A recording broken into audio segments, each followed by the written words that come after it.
Stock हमें क्या दिखाई दिया, सपोर्ट लेता हुआ यहाँ पर दिखाई देता है, ये देखिएगा। इसके बाद स्टॉक में आती है तेजी, और तेजी के साथ स्टॉक जब ऊपर की तरफ चलता है तो यहाँ पर 200 रुपए के अराउंड स्टॉक के अंदर हमें तेजी देखने को मिल जाती है। इसके बाद स्टॉक में फिर से करेक्शन आया, और ये करेक्शन 200 दिनों के एक्सपोनेंशियल मूविंग एवरेज की जो लाइन है ग्रीन कलर की, ये देखिएगा जो ये ग्रीन लाइन आपको दिखाई दे रही है, ये वाली ग्रीन लाइन जिसको मैं कर्सर रखता हूँ उसके ऊपर, ये देखिएगा ये जो ग्रीन कलर की लाइन यहाँ पर दिखाई दे रही है, ये 200 दिनों के एक्सपोनेंशियल मूविंग एवरेज लाइन है। यहाँ पर देखिए इस पर सपोर्ट जनरेट हुआ है, और इस सपोर्ट के बाद स्टॉक ऊपर की तरफ फिर गया और इसने रेजिस्टेंस फेस किया है 200 रुपए पे। तो ये 200 रुपए का जो रेजिस्टेंस है यही हमारा भी क्या बनने वाला है, आगे से सपोर्ट बनने वाला है, ध्यान रखिएगा। यहाँ पे देखिएगा स्टॉक फिर से नीचे गिरावट करता है, और ये गिरावट स्टॉक को कहां तक लाई है, तो वापस से 200 दिनों के एक्सपोनेंशियल मूविंग एवरेज पे स्टॉक आपको यहाँ पर कंसोलिडेट करता हुआ दिखाई देता है, ये देखिएगा एक लंबा कंसोलिडेशन आपको यहाँ पर दिखाई दिया। फाइनली यहाँ पर एक बार स्टॉक ऊपर की तरफ भी जाता हुआ हमें दिखाई दिया था, ये देखिएगा। इसके बाद स्टॉक के अंदर आती है करेक्शन, और ये करेक्शन स्टॉक को फिर से हमारे मेजर सपोर्ट 125 रुपए पर लेकर के आ जाता है, ये देखिएगा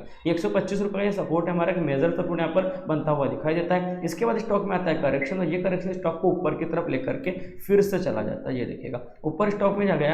यहाँ पे 200 दिनों का एक्सपोनेंशियल मूविंग एवरेज को फिर तोड़ा, और यहाँ पर फिर गिरावट करता है, और फिर से 125 रुपए पे यहाँ पर क्या लिया गया, सपोर्ट लिया गया, ये देखिएगा 125 रुपए का जो प्राइस पॉइंट है, मेजर सपोर्ट है, यहाँ पर आप देख सकते हैं। यहाँ पर जैसे ही स्टॉक टच करता है ऊपर की तरफ हमें भागता हुआ दिखाई देता है, और इस बार जब स्टॉक ऊपर की तरफ भागा है तो इतना तेजी से ऊपर की तरफ भागा है कि यहाँ पर 200 रुपए का जो हमारा रेजिस्टेंस पॉइंट था इसे इसने कर दिया है ब्रेकआउट। और ये वाले ब्रेकआउट की अगर हम बात करें, इस ब्रेकआउट के साथ ही स्टॉक बहुत तेजी से ऊपर गया। कहां तक ऊपर चला गया स्टॉक, तो आपको दिखाई दे रहा है आज की क्लोजिंग जो 286 रुपए पे होती है मुझे दिखाई दे रही है। अब हम डिस्कस ये करना चाहते हैं अभी हमें यहाँ पर क्या डिसीजन लेना चाहिए। तो फ्रेंड मैं आपको रिकमेंड करूंगा, यदि आपने इसके अंदर बाइंग की थी 200 रुपए के अराउंड या 250 रुपए के अराउंड भी, तब भी आपको यहाँ पर अपने टारगेट को बुक कर लेना चाहिए, अपने प्रॉफिट को बुक कर लेना चाहिए। क्योंकि जब कभी लंबी तेजी होती है तो इसके अंदर क्या होता है, वापस से गिरावट भी होने के चांसेस होते हैं। तो यहाँ पर आप स्टॉक को देखेंगे तो यहाँ पर आपको क्या दिखाई दे रहा है, यहाँ पर आपको दिखाई दे रहा है 286 की क्लोजिंग है, लेकिन आज स्टॉक ऊपर तक गया था और वहां से इसकी एक विग निकल गई है। तो हो सकता है स्टॉक कल को फिर गिर जाए। यदि ये स्टॉक गिरता है कंटिन्यू, तो आप यहाँ पर 200 रुपए तक अगर ये स्टॉक फिर से गिरता है, क्योंकि देखिए ये हमारा एक मेजर रेजिस्टेंस है,